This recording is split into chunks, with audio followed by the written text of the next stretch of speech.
Pela graça de Deus, temos a oportunidade, mais uma vez, de poder falar a esta amada igreja. Para isso, eu convido aos irmãos que abram as suas Bíblias em duas passagens bíblicas. A primeira delas está em Isaías, capítulo 41, versículo de número 10. Isaías 41, 10. E a segunda está em 2 Coríntios, capítulo 4, versículo 7 em diante. Aqueles que já acharam o texto podem ficar de pé.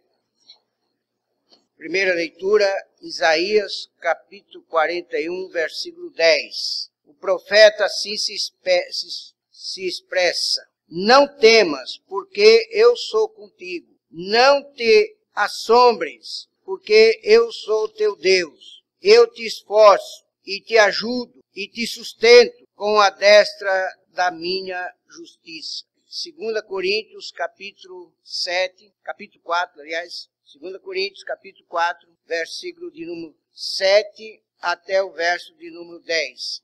2 Coríntios, capítulo 4, versículo 7 a 10. Temos, porém, este tesouro em vasos de barro, para que a excelência do poder seja de Deus e não de nós. Em tudo somos atribulados, mas não angustiados, perplexos, mas não desanimados, perseguidos, mas não desamparados, abatidos, mas não destruídos, trazendo sempre por toda parte a mortificação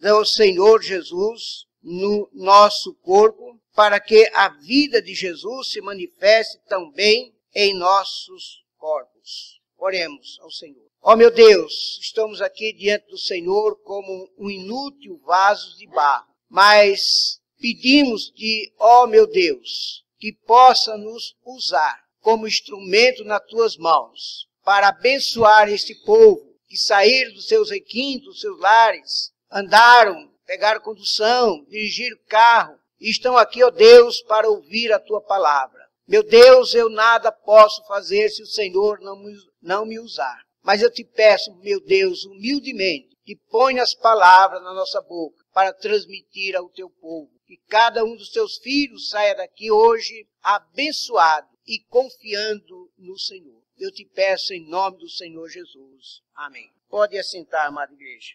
Usei esse texto de 2 Coríntios, quinta-feira aqui de manhã, quando falava ao grupo de senhoras que, graças a Deus, vieram orar. Tivemos 12 pessoas na quinta-feira. Espero que esse número possa dobrar, porque há muitas irmãs que estão dormindo muito, acordando muito tarde. Então, acordar cedo é bom, traz mais vigor, mantém mais a estética, né? Física. Né? Aos homens, andar um pouquinho faz bem. Levantar cedo, andar, perde um pouquinho o calo, né? Então, vem na quinta-feira orar conosco. Deus tem nos falado a respeito desse assunto em relação à necessidade do povo de Deus depender mais dele e acreditar mais nas suas promessas. Lamentavelmente, tem se acreditado muito em promessas de homem, de igrejas, de religião. As pessoas vão muito atrás disso. Eu estava ouvindo a mensagem, o pregador ele dizia com toda a autoridade, o mundo vive atrás de novidade, aventuras, quer criar novidades para acreditar. Aonde tem alguém que está fazendo milagres, coisas espantosas, está lá a multidão atrás. E essa é a razão porque o Evangelho de Cristo, ele é a minoria e nunca a maioria. As televisões estão aí alardeando igrejas com poder, homens com poder, mas sabemos que o poder é de Deus, e estar com Deus, e ser transmitido ao homem com um propósito. Jesus Cristo, ele alertava a sua igreja e disse, olha, vocês não saem por aí pregando o evangelho de vocês, mas espere vir o poder dos céus. Isaías, quando ele citava esse texto, irmãos, era porque ele via um povo sofredor. A nação de Israel vivia apanhando mais do que Malavé e não se endireitava. E começaram a buscar os Baals da vida para acreditar. Começaram a ir atrás das grandes multidões, pensando ter nelas o sucesso das suas vidas. Então Isaías disse, acredita em Deus. Ele está com vocês. Ele está pronto a te ajudar, a te socorrer. Acredite em Deus. São tantas as vezes que encontramos na Bíblia, meus irmãos, que aonde lemos que o Senhor sempre está pronto e perto dos seus servos. Deus está perto. Deus não é um Deus omíscio. Deus não é um Deus que vive esquecendo de mim e de você. Por isso, ele tem um atributo que só a ele pertence, que é a onisciência e a onipresença. Ele sabe o teu problema de amanhã. Ele sabe a luta que você vai passar amanhã.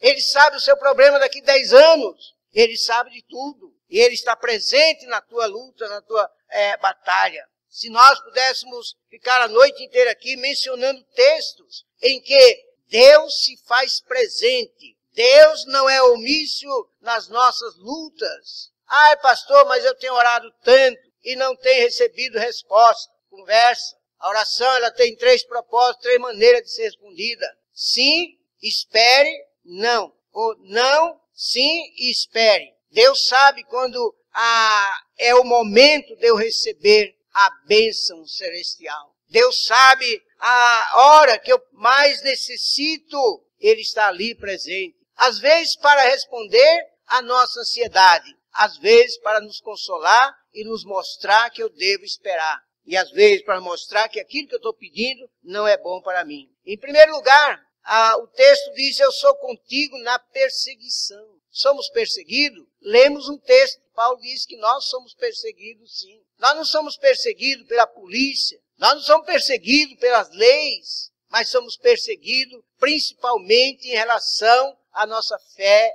em Deus. É bom que saibam disso. O mundo não gosta que eu e você seja fiel a Deus e dependa de Deus, do Deus da Bíblia.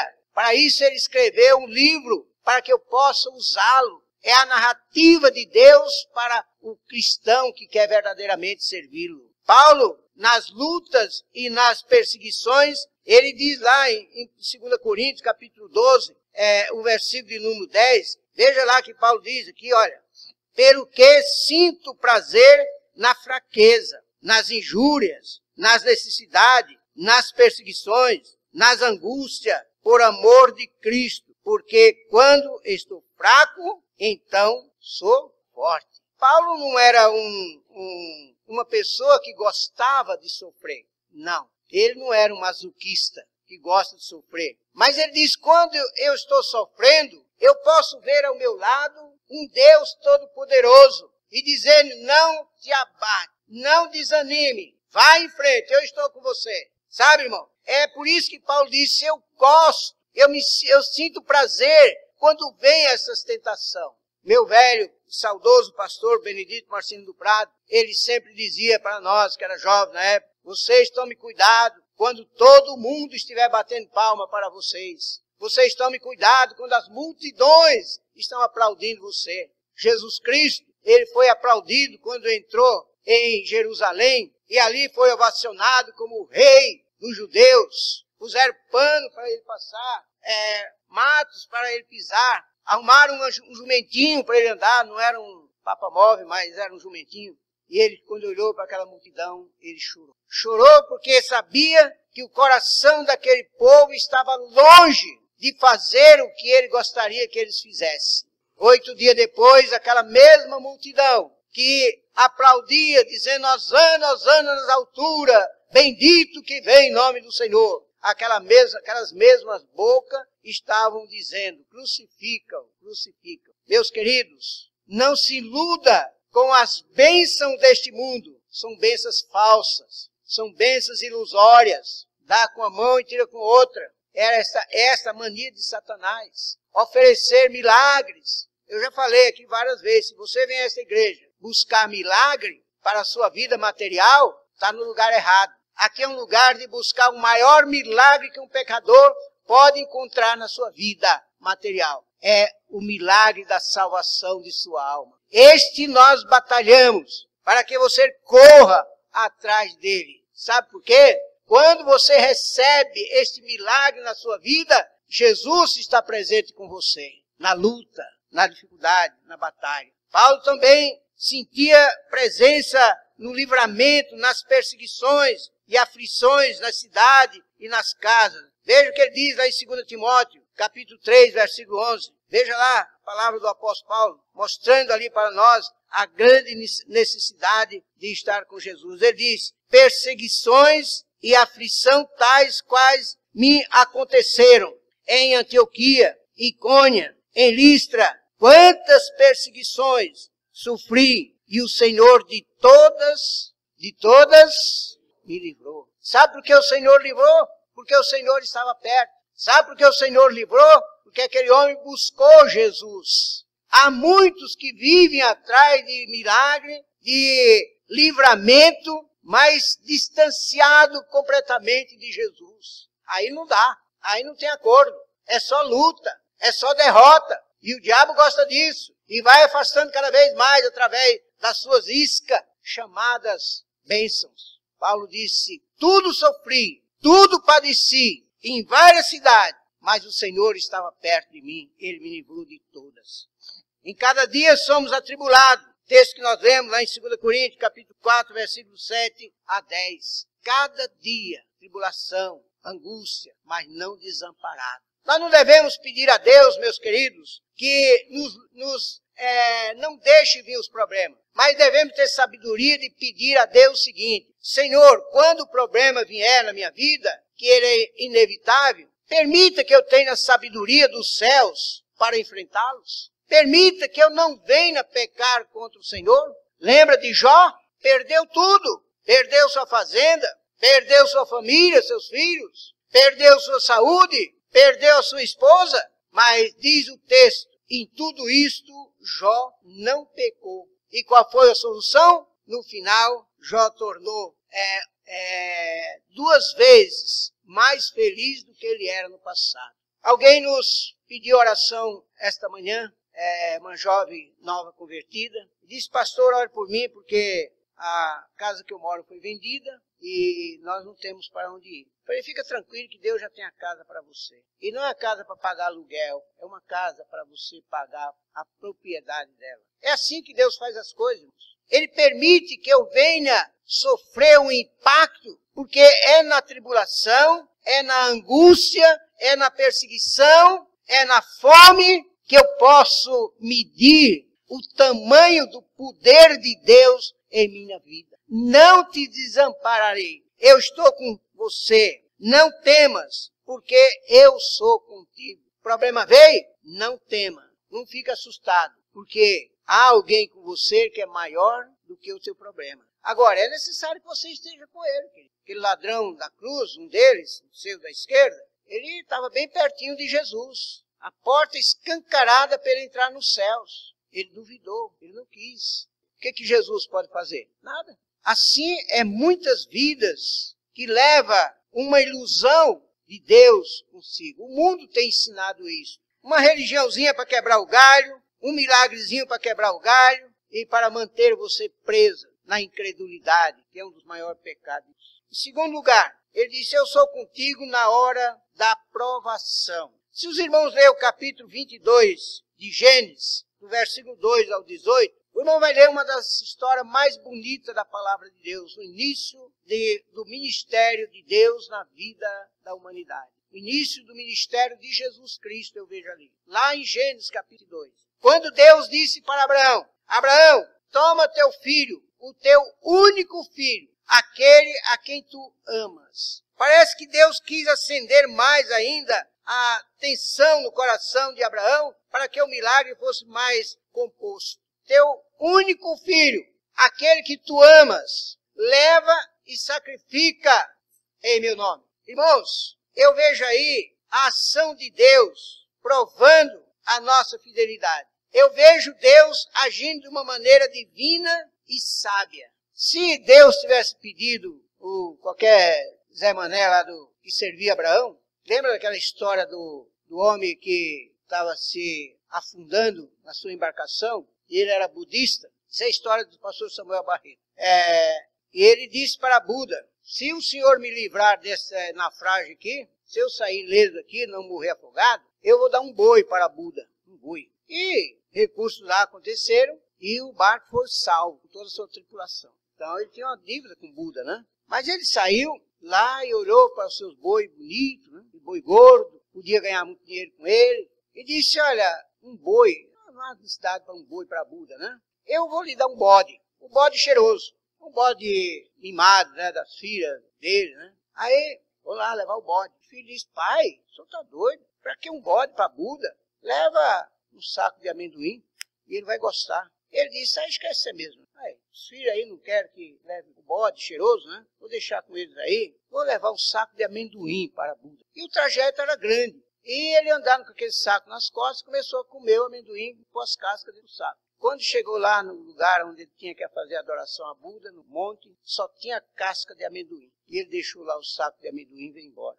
O saco de casca de amendoim veio embora. Muitos crentes falam, parece uma brincadeira, uma piadinha, né? Mas é uma coisa que nós, muitas vezes, oferecemos isso para Deus. Quando se trata de tempo para Deus, principalmente numa cidade, uma metrópole tão agitada como São Paulo, nós não temos tempo para nada. Tempo para ir no culto de oração. Olha, 6 horas por mim. Crente 6 horas, né? 6 horas por mim, que eu estou com problema. Meu querido, vai lá orar. É você que tem. O problema é teu. Vai te pôr nos pés de Cristo. Chega quarta-feira de oração. Bonito se nós tivéssemos um grupo como esse, né? Para orar, né? Lindo. Tantas orações bombardeando os céus. Quantas bênçãos. O Senhor está ali. Sabe, irmão, quando eu leio o capítulo 2 e 3 de Atos, eu fico rejuvenescido ali em ver aqueles irmãos do passado sempre unidos na oração, na comunhão e no partir do pão. Olhe para as igrejas de hoje, as igrejas vêm para um culto como fosse para uma festa. Não, é um culto, eu vou prestar um culto ao meu Deus, eu vou louvar ao meu Deus, eu vou gastar o meu tempo com o meu Deus, porque Ele está sempre perto de mim.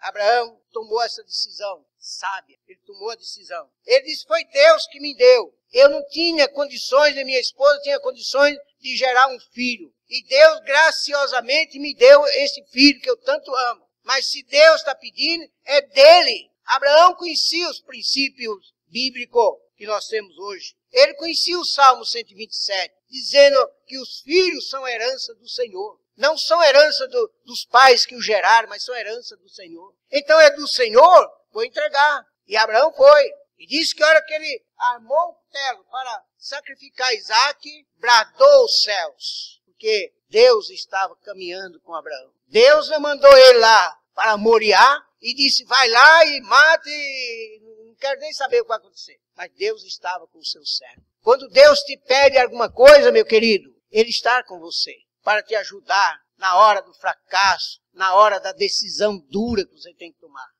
Deus está com você. Ele esteve com Estevão na hora da perseguição. Em Atos capítulo 7, vamos ver o que nos diz Lucas, escrevendo, narrando esse fato. Atos capítulo 7, versículos 53 e 56, nós temos o final dessa bonita história da vida de Estevão. Estevão, primeiro mártir do cristianismo, diácono da igreja lá em Jerusalém. Ele diz aqui, olha, Atos capítulo 7, do versículo 53 a 56. Diz ele, vós que recebeste a lei por ordenação dos anjos e não aguardaste, e ouvindo eles isto, enfureciam-se em seus corações e rangiam os dentes contra ele. Mas ele, estando cheio do Espírito Santo,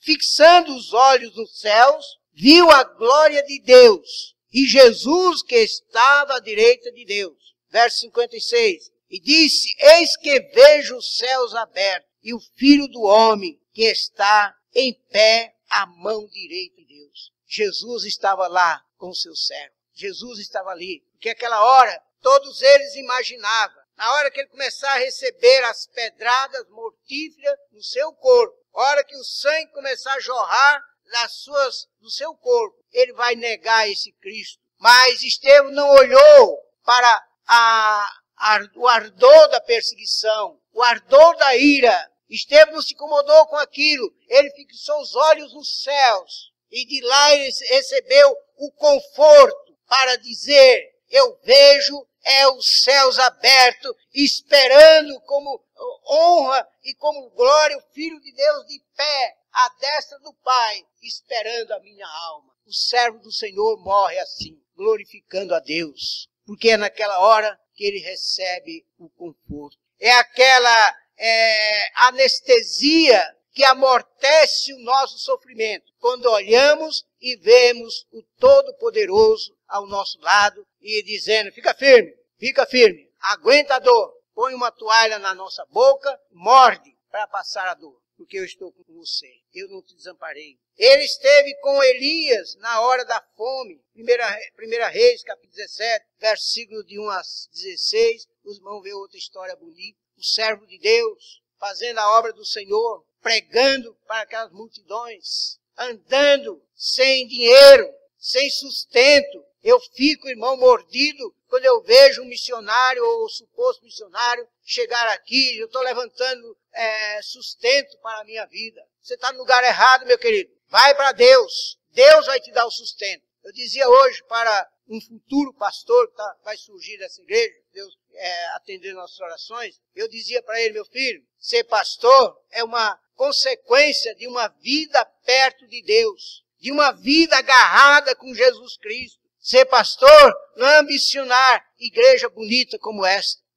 Hoje ela é uma igreja bonita. Mas eu lembro das quintas-feiras de oração naquele salãozinho lá embaixo. Os remanescentes que estão aqui sabem muito bem disso. Como era difícil. Muitas vezes eu fui daqui a pé, vim da Vila Santa Catarina a pé e voltei a pé porque não tinha dinheiro para pagar a passagem do ano. Hoje tem um carro do ano. Porque sempre estive perto de Deus. Sempre estive perto de Deus. Nas minhas aflições, o Senhor disse, eu estou contigo. Nas minhas lutas, Ele disse, eu estou contigo. Nas perseguições, como sofri perseguições, eu estou contigo. O Senhor não falha, o Senhor não é omisso. Ele não é o amigo das condições, só nas horas que interessa que é amigo. Ele estava com Elias, o seu profeta, servo fiel. O rio secou, Deus abriu poço de água cristalina. O pão acabou, Deus mandou os urubus da comida para o servo dele. Não sei que tipo de carne era aquela, né? Mas na hora da fome a gente não vai perguntar que carne é e quem trouxe, come mesmo. Na hora da necessidade, Deus abençoa. Eu estou contigo, Elias. Não temas, não te desamparo. Ele esteve com Gideão na hora da batalha. Gideão era um dos servos do Senhor, que liderava um grupo dos filhos de Israel. Os inimigos estavam minando o povo de Israel. E Deus chamou Gideão, vai à luta, vai à batalha contra os filisteus. Gideão, quem sou eu? Eu só tenho 32 mil homens aqui. É muito pouco. Deus disse, é muita gente, porque não é a força dos homens que eu vou te dar a vitória. Por isso, meus irmãos, quando você vê homens prometendo bênçãos para você, corra dele, que é demagogia, é falsa. Mas quando você vê Deus te prometendo, vai atrás. Corra atrás, que você vai ter a bênção do Senhor. Tirou e lá deixou apenas 300 com Gideões. Apenas 300. Fazer o quê? Nenhum deles deram um tiro, nenhum deles atacaram com lança, e Deus destruiu com os trovões. Acabou com os inimigos de Israel. Deus estava com o servo do Senhor. Mas Deus não estava com Saul. Deus não estava com Jezabel. Deus não estava. E eles foram destruídos. Quantos homens de boa índole nós podemos ver eles se derrotando porque se afastam de Deus. Deus quer estar com ele. Diz ele, não temas, porque eu sou contigo. Não te assombres, porque eu sou teu Deus. Eu te esforço e te ajudo e te sustento com a destra da minha justiça. Não com as forças dos homens. Não com o poder dos homens. Não com a força do mundo. Esta Bíblia aqui foi escrita, meus queridos, para os crentes fiéis de Jesus Cristo. Ela foi escrita por Deus para que eu e você possamos fazer uso. É a arma que Ele colocou em nossas mãos. Porque ela nos ensina que a nossa maior defesa, a nossa maior arma é o joelho no chão. É a oração. É a entrega total a esse Deus Todo-Poderoso. Esta é a razão porque Paulo diz, Eu sinto prazer nas aflições, nas perseguições, porque eu vejo o meu Deus ao meu lado. Em último lugar, eu estou convosco nas tempestades. Vamos tratar um pouquinho da igreja agora. Na escuridão da noite é onde a igreja deve estar. É mesmo, pastor? Não, nós temos que estar na luz. Nós temos que estar com a luz. Eliminando as trevas do mundo, mas nunca arredando o pé daquelas almas que estão se perdendo em densas trevas. Jesus Cristo diz, vocês são a luz do mundo. E uma luz não tem efeito na claridade do sol. Se fosse aqui 8h15 da manhã, essas luzes não precisavam estar acesas. Mas agora nós precisamos dela, porque é noite, trevas. O mundo não precisa de uma luz falsa e mentirosa, mas ele precisa de uma luz que venha afugentar as trevas em que ele vive. Este mesmo profeta Isaías, ele diz que uma luz brilhou em densas trevas. Um povo que habitava em densas trevas raiou a luz dos céus. E aí Jesus disse para a igreja, vocês são a luz do mundo. Na escuridão da noite, ele estava acima das ondas do mar. Vamos lá para Mateus capítulo 14. Mateus capítulo 14, versículo de número 25. Se alguém quiser ler, eu agradeço. Veja bem, irmão, esse texto é muito conhecido, mas cada vez que eu a leio, eu aprendo uma mensagem. A quarta vigia da noite seria aproximadamente 3 horas da madrugada. A quarta vigia da noite. Trevas total. Eles estavam no meio do mar, tentando atravessar o violento mar. Uma tempestade de vento batia naquelas águas. Eles disseram naturalmente um para o outro, não temos escapatória, vamos morrer. Só que eles não sabiam que o Deus em que eles aceitaram, em que eles acreditavam, não era um Deus omíscio, ausente, mas ele é onipresente na hora da angústia. Eles esqueceram do que Isaías já tinha mostrado para eles no passado, tinha deixado escrito, não temas, eu estou convosco todos os dias. Estavam ali sem qualquer solução humana, não tinha recurso nenhum. Se alguém, todo pescador sabe nadar, evidente, mas no meio do mar, iria ser arrebentado pelas férias, tubarões, baleia. Não teria escapatória nenhuma. As forças físicas não conseguiriam atravessar o mar. Mas Jesus estava ali. É assim, minha irmã, meu irmão, naquele momento que você olha para um lado, para outro, para trás, para frente e não vê solução. A quem buscar? Quem pode me socorrer? Sabe o que o salmista disse? No Salmo 122, 121? Eu me lembro de uma ilustração contada por uma das esposas daqueles astronautas americanos que foram até a Lua. Um repórter perguntou para ela, quando você sente saudade do seu esposo, o que você faz? Ela disse, eu olho para cima e sei que ele está lá em cima. Quando o crente, aprenda essa lição, meu irmão, quando o crente chega ao final das conclusões, que ele não tem mais nada, mais socorro nenhum, ele deve olhar para os céus, porque de lá virá o socorro, diz o salmista. O meu socorro não vem das forças armadas, não vem da polícia, não vem da justiça humana, mas vem do Senhor. Há uns tempos atrás aí, quando se batalhava aí pela a legalização do homossexualismo, alguns colegas pastores estavam apavorados. Um disse para mim, eu vou trocar os meus estatutos, vou colocar no meus estatutos que a Igreja Batista Bíblica e tal não faz mais casamento. Quem quiser casar, casa na sua casa, na chácara, mas na igreja não vou fazer mais. Porque pode vir um casal de gay aí, querer que eu faça o casamento e eu não vou fazer. A polícia pode vir lá e fechar a igreja, como aconteceu lá em Goiânia, na Igreja Batista. O pastor foi preso por não fazer esse casamento. Eu disse, fica quieto. A igreja não é tua, não. A igreja é do Senhor Jesus Cristo. Coitada dessa igreja aqui, se fosse minha. Alguém disse, sua igreja. Se eu tivesse uma igreja dessa, fosse minha idade, beleza? Todos vocês fossem meu, contribuindo para mim, né? Pessoa, tem algum sabidão aí que faz isso, né? Por isso estão comprando boi aí, eu não tenho igreja, eu sou um membro dessa igreja. Deus me deu esse privilégio de estar aqui pastoreando ela há 38 anos. Não é porque eu sou melhor do que ninguém, não. Tem alguém aqui melhor do que eu. Mas eu faço parte da igreja de Jesus Cristo. É a igreja dele. Paulo diz lá em Efésios capítulo 5 que é a igreja de Cristo, é a noiva de Cristo que está se preparando para encontrar com Jesus. Que o Espírito Santo é que governa esta igreja. Mas eu sou pastor, o irmão Zé Milton é o diácono, o irmão Hermes é o diácono, o irmão é o rista, o irmão é regente, os irmãos tocam. Isso é uma igreja, família.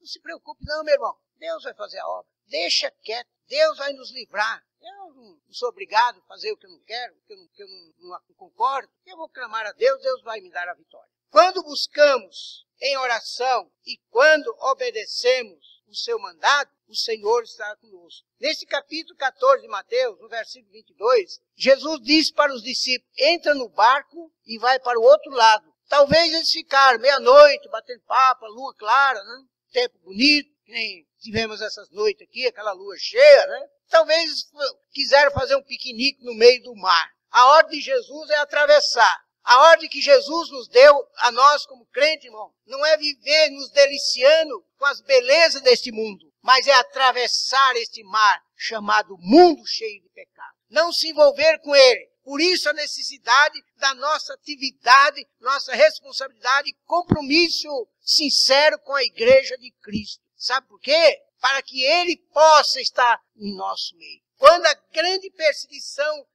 jorrava contra a primitiva igreja, os discípulos se reuniam para ter comunhão, para orar ao Senhor. E o Senhor estava aí. As cadeias não seguravam os crentes. Não era porque eles fugiam, não. Mas porque o poder de Deus era maior do que aqueles cadeados, do que aquelas trancas que eram colocadas nas suas mãos e nos seus pés.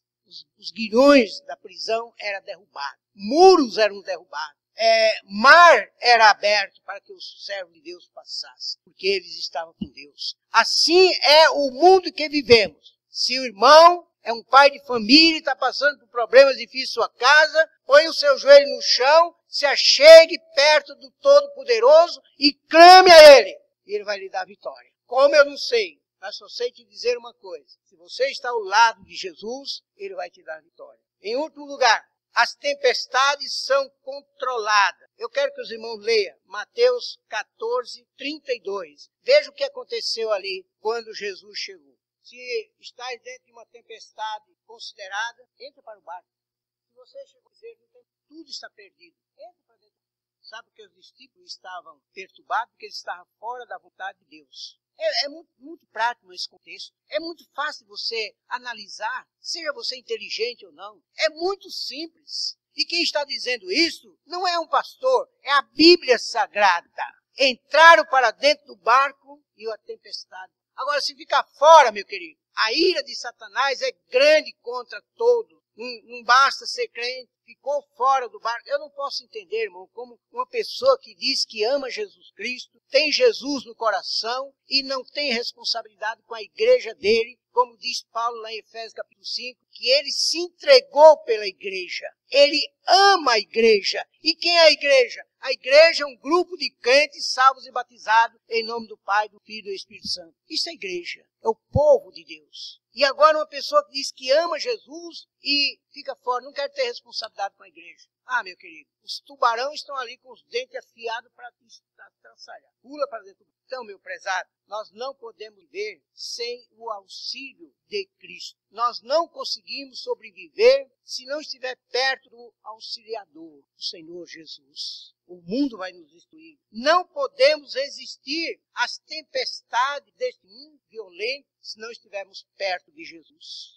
Não podemos suportar a fúria do inferno sem a sua proteção ao nosso lado. O inferno tem grande ira. Veja no dia de Apocalipse 10:10, texto que eu uso sempre, Apocalipse 10:10, veja lá.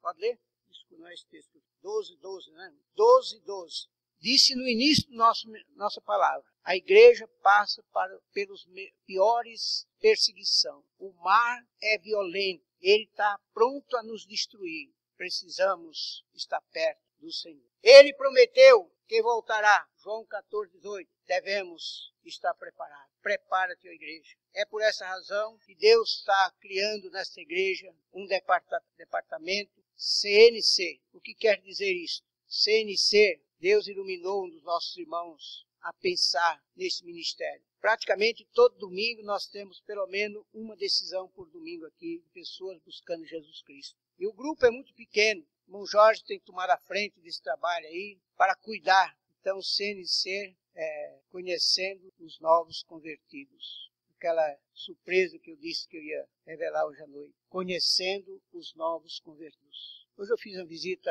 muito prazerosa na casa do irmão Edivan, da irmã Zélia, bem recebido, com tanta alegria, visitando a Bia, que está com o pezinho operado. Né? Eu cheguei em casa e disse para minha esposa, como é gostoso fazer visita, como as pessoas gostam que a gente visite. A irmã Glorinava disse uma vez aqui que o novo convertido é como uma criancinha que acaba de nascer, a mãe com todo cuidado enrola nos panos, lençóis quente, aquecido, põe uma madeirinha perto dela e põe lá na calçada e diz, agora o mundo é seu, pode viver, minha filha. O que vai acontecer com ela? Vai morrer. Ela está perto do leite, aquecida, mas ela não sabe se suprir. Assim é o novo convertido. Se ele não tiver assistência da igreja, ele vai morrer. Jesus conta parábolas sobre o semeador. Ele disse, alguém saiu a semear a semente. Umas caíram em pedregulhos, outras caíram à beira do caminho e outras caíram em boa terra.